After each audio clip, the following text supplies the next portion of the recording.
So good morning friends. இன்றைக்கி பார்த்தீங்கன்னா எனக்கு லைஃப்பில் ஒரு முக்கியமான நாள் என்னென்னா, எங்கள் அப்பா இறந்த இன்றைக்கோட 100 நாள் ஆகுது.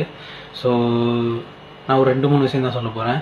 அவங்களோட வாழ்நாளின் கடைசி நாட்களில் தயவுசெய்து அவங்களோட எவ்வளோ நேரம் ஸ்பெண்ட் பண்ண முடியுமோ ஸ்பெண்ட் பண்ணுங்கள். அடுத்து அவங்களோட எவ்வளோ வேணால் சண்டை போடுங்க, அவங்கள எவ்வளோ வேணால் நீங்கள் தட்டலாம், அதுக்கு உங்களுக்கு உரிமை இருக்குது. ஆனால் அவங்கள கவனிக்காமல் மட்டும் விட்டுறாதீங்க.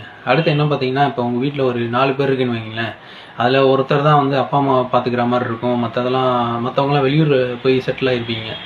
ஸோ அந்த வெளியூர் போய் செட்டிலான நீங்கள் என்ன பண்ணணும்னா, அந்த 3 பேர் என்ன பண்ணணும்னா, அந்த அப்பா அம்மாவை பார்த்துக்கிறாரு பாருங்கள், அவருக்கு ஃபினான்ஷியலாக சப்போர்ட் பண்ணுங்கள். ஏன்னா அப்பா அம்மாவை அந்த கடைசி நாட்களில் பார்த்துக்கிறது அவ்வளோ ஈஸி கிடையாது.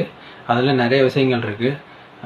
முக்கியமாக அவங்களோட மெடிசின்ஸ், அவங்களோட அந்த ரெஸ்ட் ரூம் அவங்களால பார்த்திங்கன்னா ரெஸ்ட் ரூம்லாம் போக முடியாது.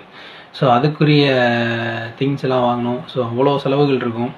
So taking care of your parents is not your duty, it's a blessing. Thank you.